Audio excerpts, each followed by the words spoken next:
hariho abantu bazi ngo mvugana na buramatari mvugana na musitanteri bakigira ibihangange ako kagwi nigasambuke ubunyene hasubira kukumva buramatari na musitanteri mwese muzoca mutaha hasubira kumva ako kagwi abantu b'abadandaza bigira ibihangange ngo bafise amahera menshi ndabwije ukuri igihugu kidahana haba akajagari. Iteka n'umunezero byo gusubira kubana namwe banywanye inshuti mukunda makuru n'ibiganiro vya misi yose tuba turiko turabashikiriza. Reka ndasubire ndabaramutse n'abahekaze mwisango y'amakuru abari karavurwa cane ijya nino ngaha mu gihugu c'u Burundi. Muraheje kumenyera ko tubashikiriza yo kwizera abari karavurwa cane ku mbuga ngurukana bumenyi avurwa mu bimenyesha makuru bitandukanye eka mbere na za nkuru zinyegetswe abarundi turazibatohoreza tukazibashikiriza kazikurikirana ku minsi yose ngaha kuri chaîne yacu. Muragira mukurikirane andi makuru ari karavurwa mu gisata ca politike nga mu gihugu c'u Burundi. Bivurwa yuko ukudahana mu Burundi nivyo biranga ubutegetsi bw'uno munsi, ubutegetsi bwa leta ya Gitega, leta ya Perezida Evaristo Ndayishimiye. Na Perezida Evaristo Ndayishimiye nawe akaba nyene yarabigarutse ko muraza kubwumviriza muri aya makuru, ariko nabandi batavuga rumwe na leta iri ku butegetsi bavuga yuko intwaro ya Perezida Evaristo Ndayishimiye yaranswe no kudahana na cane ku ndongozi zibandanya zirakora amabi atandukanye. Muraza kubikurikirana muri aya makuru, turaza kubibashikirako, turaza no kubashikiriza andi makuru ari karavurwa mu bisata bitandukanye. Turaza kunyarukira mu makuru avurwa mu bisata birabana n'umutekano, turaza no kubashikiriza amakuru avurwa ku mushikiranganje wa mbere Aregiome Bunyoni, nayo twabateguriye muri aya makuru muraza kuyumviriza ido nido. Utegerezwa kuba warafyonze kuri subscribe canke se sabone, kuko iyo wafyonze ko turonse bene aya makuru n'ibiganiro nk'ibinyene biba biriko biravurwa cyane mu gihugu c'u Burundi, iyo tubirungitse ucuba mu bambere barashikirwa navyo. Reka ndasubire ndabaramutse nabaye kate mwisango y'amakuru muragira muyakurikirane ayo n'ayandi twabateguriye ingingo imwe ukwayo.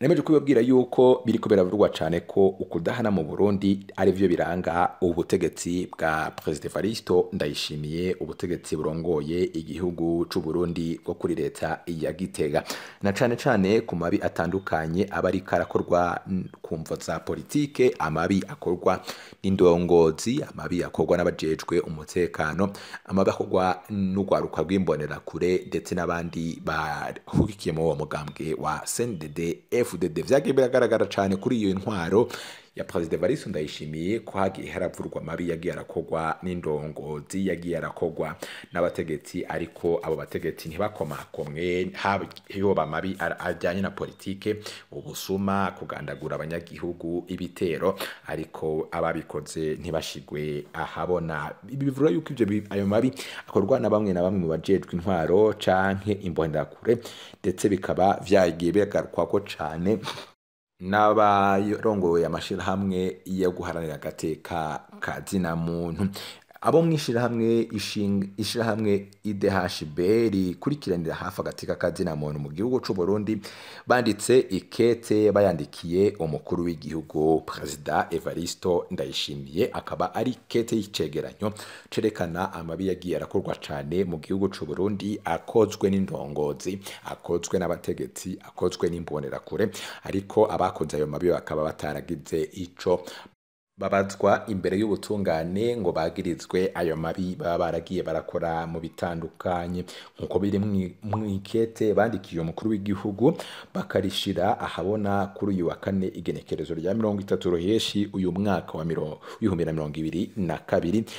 Karina Tersken bivuga yuko ari umushakashatsi muri iryo shirahamwe amenyesha ko hari uburero butandatu bwerekana ko ukudahana ku mabi akorerwa muri bamwe mu migambi itavuga rumwe na leta iri ku butegetsi harimo ukunyuruzwa canke kuborezwa igufa. Muri iyo kete vyagiye birashigwa ahabona ko ari byo bigereje igihugu c'u Burundi ahatemba. IDHB ikaba itera kamo umukuru w'igihugu kugira ngo abagirizwa ayo mabi bose bakubitwe ntaye mu gahanga nk'uko uwo mushakashatsi yagiye arabigarukako. Reka tubanze twumvirize ivyagiye biravurwa cane n'abarongoye iryo shirahamwe, turaza kugaruka tubashikiriza n'ibirabana noneho nivyo umukuru w'igihugu nawe yashikirije kubirabana no kudahana bivugwa yuko bigejeje Uburundi ahatemba. Cite 6 cas que nous avions déjà évoqués avec lui dans une première lettre en 2020. La plupart des meurtres de membres du parti d'opposition, le CNL, par des jeunes de la Ligue du parti au pouvoir. Ikete twashize ahabona rifatira ku bantu batandatu. Bamwe muri bo twari twarabavuze mu makete twanditse mu mwaka wa 2020. Bwinshi muri ubwo burorero n'ubwicanyi bwakorewe abanywanyi b'umugambwe CNL bikozwe n'imbonerakure z'umugambwe uri ku butegetsi aho hari mu gihe c'amatora canke imbere y'uko aba. Muri ubwo burorero harimo kamwe byitwa ko habaye uguhuma amaso ngo barabahanye. Abo nabo n'imbonerakure zacira urubanza zicibwa gufungwa imyaka 15 bagirizwa kuganda umunywanyi w'umugambwe CNL mu ntara ya Mwaro. Ariko kuri ubwo burorero butanu busigaye nta numwe yigeze ajanwa imbere y'ubutungane. Ibitigiri vyavuye mu matohoza yacu sivyo gusa, hari n'abandi batandatu nyene bari mu batavuga rumwe n'umugambwe uri ku butegetsi canke biketswe kuba mu migambwe itari kumwe na CNDD-FDD. Bamwe muri bo baraborejwe igufa n'abakozi b'ibiro vy'iperereza gushika bitaba Imana. Bamwe muri abo barishwe abandi baranyuruzwa. Muri ubwo burorero kandi harimwo umwe mu babikoze yahagaritswe, uwo nawe n'umukozi w'ibiro vy'iperereza Gerard Ndayisenga azwi mu bikorwa bitandukanye by'ubwicanyi no kuboreza igufa abanyagihugu. Ariko ku basigaye n'ubu imiryango yabo iracarindiriye ko ubutungane bubatunganiriza. Umwanya uri kuragenda, ivyo bihuriranye n'uko Evariste Ndayishimiye amaze imyaka 2 ku butegetsi. Muri ico gihe umukuru w'igihugu yaremeye ibintu vyinshi, yarashikirije amajambo menshi na cane cane ku bijanye n'ubutungane. Yaravuze ko atanumwe ari hejuru y'ubutungane, ko amakosa yabaye agiye gukosorwa, ko ukudahana bitera akajagari mu ntwaro. Naho vyavuga ari vyo, ariko gushika ubu haracari ubutandukane bunini hagati y'ivyo avuga n'ivyo ashira mu ngiro. Bwa mbere baba abarundi eka n'amashirahamwe mpuzamakungu babanje kumuha icizere, bibaza ko ari vy'ukuri afise intumbero yo kugarukira ubutungane. Imyaka 2 iheze rero n'umwiheburo utanguye kugariza abantu. Dusavye rero umukuru w'igihugu we kizigenza mu butungane gufata ingingo nyazo zishobora guheza ubudahana qui commence à s'installer. Nous demandons donc au président, en tant que garant de l'indépendance de la magistrature, de prendre des actions décisives pour mettre fin à l'impunité au Burundi une fois pour toutes. Ivyo nyene akaba ari vyashikirijwe n'iryo shirahamwe rikurikiranira hafi agateka kazina muntu mu gihugu c'u Burundi mwikete barungikiye umukuru w'igihugu President Evaristo Ndayishimiye. Umukuru w'igihugu President Evaristo Ndayishimiye nawe akaba yaragarutse nyene kubirabana no kudahana ubwo yarari mu ntara ya Rumonge. Twarabibashikirije mu makuru yacu yahise ko umukuru w'igihugu ari nabwo nyene bivugwa yuko yoba yarabogoje indongozi zitandukanye, harimo umuhanuzi wa buramatari w'intara ya Rumonge mu bijanye n'iterambere nyuma yuko yafatanywe amaritiro atandukanye y'igitoro, ndetse bivugwa yuko hari n'abandi bagiye baragirizwa ubusuma bw'isima, ubusuma bw'ibidandazwa bitandukanye ndetse no kunyonora itungo rya leta. Twarabibashikirije bivuga yuko umukuru w'igihugu yoba yaratanguye ingendo yo kubogoza abategetsi batandukanye bavurwa mu mabi. Reka twongere dusubire kumwumviriza muri iyi sango y'amakuru, nanone turaza kugaruka nyuma tubashikiriza n'ayandi twabateguriye. Aha hariho ikintu citwa gudahana. Aha mu Rumonge hariho abantu bigize bihanganye ngaha, nzobasambura mwese ukagwe kari ngaha, nzogasambura ntasubira kumva ko kagwe. Abantu b'abadandaza bigira ibihanganye ngo bafise amahera menshi, ndababwije ukuri igihugu kidahana haba akajagari. Nico gituma mu Rumonge bafise ibibazo kubera ntimuhana. Ariko mbanze nkubaze, ego igitoro bagifatiye kwande? hari ubugunguru bw'amaritiro bavuga ko bwafashwe ngo bufatirwa aho dutuye, bavuga kandi n'ahatuye musitanteri wa komine, ariko abajejwe kugendereza nibaza ko bari hano. Ni kinyoma mu ijambo rimwe.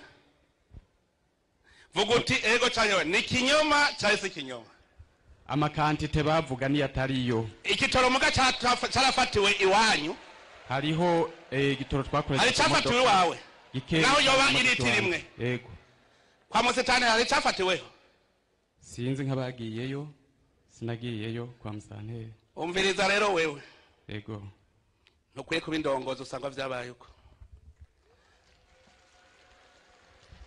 usanga vyabaye uko naho yoba iriti rimwe ukaba utatanze imihoho iyaba wewe iyo uba wari ufise umutima wari gucinyarika ikete ryo gutanga imihoho warindiriye ko nza mu Rumonge kugira umbwire ukuri dosiye nyakubahwa buramatari biraheze wewe biraheze kaje umunani twaragitohoje station vyapakiriweko turayibaza nyeneyo yaraturahiye ko atari vyo hanyuma tubuze aho duhera kuko twayifatikanije n'abandi twavuze tuti ivyo bitihwe tereka turabe ko bitazosubira uwo mwagifatanye byagenze gute yavuze ko yagikuye mu ijuru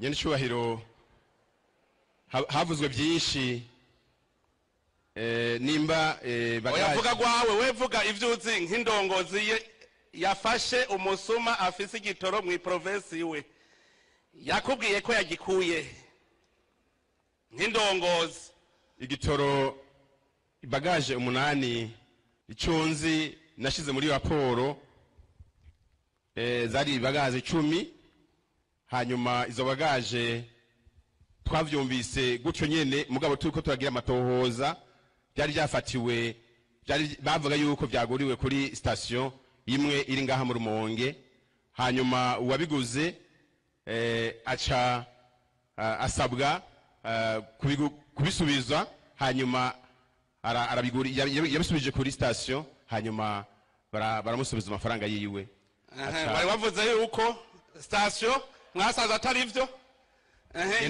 yabisubije kuri station yihe yari yabikuye kuri station icavugwa oya reka vuga ivyavugwa vuga ukuri wabonye yasubije kuri station yihe yari station muramwumvirije akaba ari umukuru w'igihugu c'u Burundi President Varisto Ndayishimiye aho yari mu Rumonge aho bivurwa yuko yoba yarabogoje indongozi zitandukanye zagize uruhara mu mabatandukanye yagira avurwa mu iyo ntara ya Rumonge tukiri muri iyo ntara ya Rumonge nyene abanyagihugu bo ku murwa mukuru w'intara ya Rumonge bakaba bidoga yuko ibitandazwa bimwe na bimwe birangurirwa ibijumbura biriko birabura muri ico gisagara ivyo bikaba biva kwibarabara ry'igihugu rigira gatatu RN gatatu rirengeje iminsi indwi ridakora bakaba nyine birivuga yuko iryo barabara ryazibiwe n'umusozi waguye muri iryo barabara ariko hatangurwa ibikorwa vyo kurikora ariko aba banyagihugu bakaba bashikiriza yuko abakora ivyo bikorwa bagenda biguru ntege bavuga yuko nyine basaba leta yuko yoshiramwe inguvu kugira ngo isubire guhita kuko ari byo nyine ryakoreshwaga mu gutwara ibintu bitandukanye no kwiyunguruza kubaja n'abava mu Rumonge berekeza mu gisagara ca Bujumbura muraza kuvyumviriza reka tubanze navyo nyine twumvirize ivyagiye birashikirizwa n'abanyagihugu basaba leta kugira ico ikoze kuri ico kibazo gihanze abo banyagihugu na cane cane abo ku murwa mukuru w'intara ya Rumonge. Banywanyi bacu ni ngaho nyene turarangirije amakuru twari twabateguriye nanakengurukire bagenzanje bafasha kuyatohoza bakayarungikana njewe nkayagutunganyiriza nkayagushikiriza ido nido nkengurukire mwe mwese mwabanye natwe mwisango ya makuru mwese mwakurikirana munakunda ibiganiro tubashikiriza ku minsi yose utarafyonda kuri sabone akanaka ryo keza cane ngo afyonde kuko nabibabwiye mu ntango za makuru iyo afyonze ko uko tuyaronse uco mu mbere barashikirwa nayo reka ndasubire ndabakengurukire nanabipfuriza kugira ibihe vyiza gahunda y'amakuru irabandanya naho ubutaha reka muhezagirwe na gahwane.